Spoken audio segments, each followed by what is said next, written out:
Jadi alhamdulillah dari MPC Pemuda Pancasila terkait dengan tuntutan aksi yang kami lakukan ini tujuannya tidak lain tidak bukan biar suasana dalam pelaksanaan nasional PTGH ini tidak menjadi masalah di antara masyarakat bawah. Jadi tuntutan-tuntutan ini sudah diakomodir. Jadi nanti dibuatkan berita acaranya apa yang selama ini dikeluhkan ternyata juga dikeluhkan oleh pihak kepolisian, pihak kecamatan. Jadi mudah-mudahan dengan apa yang kita lakukan ini pihak PT yang di dalam ini banyak ternyata mungkin ada 7 perusahaan. Apa saja yang kita tuntut itu? Yang menjadi tuntutan itu ketransparanan tenaga kerja. Ternyata memang selama ini mereka pun mengakui sudah mendengar adanya indikasi penerimaan uang untuk tenaga kerja, dan akhirnya ini mungkin ini kita sudah luruskan dan jangan terjadi lagi. Kapolsek sudah bilang kalau memang ada kita buktikan, kita pidanakan. Itu biar ada contoh. Gitu. Selain itu mungkin CSR, jadi CSR ini selama ini mereka tidak berdasarkan peraturan pemerintah, gitu. Jadi berdasarkan kebutuhan. Sedangkan aturan tentang CSR ini sudah benar-benar diatur oleh undang-undang, sehingga persentase harus dikeluarkan oleh mereka. Dan itu hendaknya memang mewakili seluruh wilayah operasional dari PTGH. Seperti itu.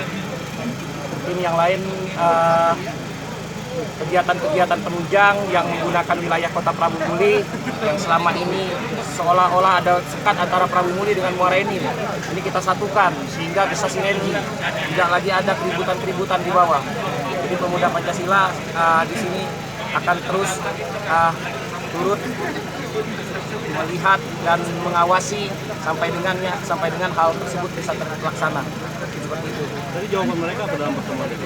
Jadi jawaban mereka akan menyampaikan ke manajemen, karena yang datang tadi Humas dan translator mereka. Jadi poin-poin itu dalam 3 hari atau 4 hari ke depan mungkin akan kita putuskan bersama. Ya, akan ada program. Jika tidak dipenuhi, apa tindakan PP? Kita lihat nanti kalau untuk ini. Cuma kalau melihat situasinya seperti ini, harusnya mereka memenuhi tuntutan-tuntutan itu, karena tidak ada tuntutan yang berlebih-lebihan sebenarnya. Sebenarnya tadi ketika mengatakan sudah 80% warga siapa itu?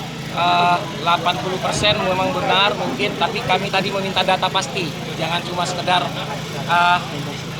perkataan dari Humasnya gitu loh. Jadi nanti kita buka datanya termasuk tenaga asingnya berapa, izin-izin mereka, tenaga kerja lokalnya berapa, gitu kan, keahliannya apa, apakah kita cuma kerjakan di tingkat pekerja beratnya gitu kan. Nah, jadi ke depan mereka harus lebih memperhatikan itu. Selama menunggu hasil ini, tindakan dari PP sendiri? Tindakan dari PP akan tetap aksi tidak. Kalau memang sudah ini kita tunggu sampai janji mereka direalisasikan. Kapan batas waktu yang kita berikan? Ini kemungkinan 3 hari. Jika tidak dipenuhi? Iya. Jika tidak dipenuhi, apa akan dilakukan? Pastinya tidak balangkas. Kita akan lakukan aksi lagi. Dengan masa yang lebih besar? Dan kita sudah berkomunikasi kalau dengan Pemuda Pancasila sendiri di tingkatan MPW ada 18 kabupaten yang sudah mengetahui, dan mereka juga akan menurunkan masanya ke sini. Akan lebih besar. Akan lebih besar lagi. Seperti itu. Berapa banyak masa yang akan kita turunkan? Nah, kalau sekarang 500 mungkin kalau tambah 20 B 800 lah. 800 mungkin. Ya, kita tidak muluk-muluk lah biar memang terjadi kan itu kan. Protokol kesehatannya seperti apa itu? Protokol kesehatan kami sangat memahami ini, cuman sebenarnya kami sudah meminta itu dengan cara baik-baik sebenarnya, tapi kalau kita tidak laksanakan seperti ini tidak akan mungkin ada pertemuan. Jadi kita tetap mengedepankan protokol kesehatan karena ini adalah bagian dari tugas kita bersama seluruh komponen masyarakat Indonesia, bangsa Indonesia.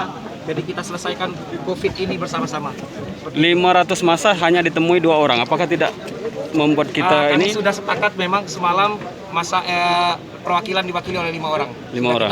Kita siapkan. Dari perusahaan? Dari perusahaan tadi Humas.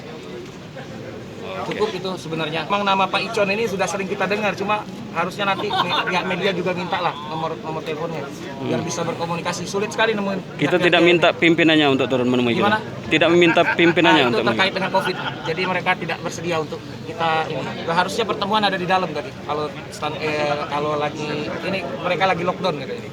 Oke. Baru kaget gitu. Bukan hasilnya aja. Intinya apa, Mas? Apa yang menjadi tuntutan mereka tadi? Apa yang menjadi tuntutan mereka? Banyak itemnya. Apa aja itu? Sabar ya. Kakek kita bagi sama-sama lah ya. Jangan lupa subscribe, share, komen, dan like ya.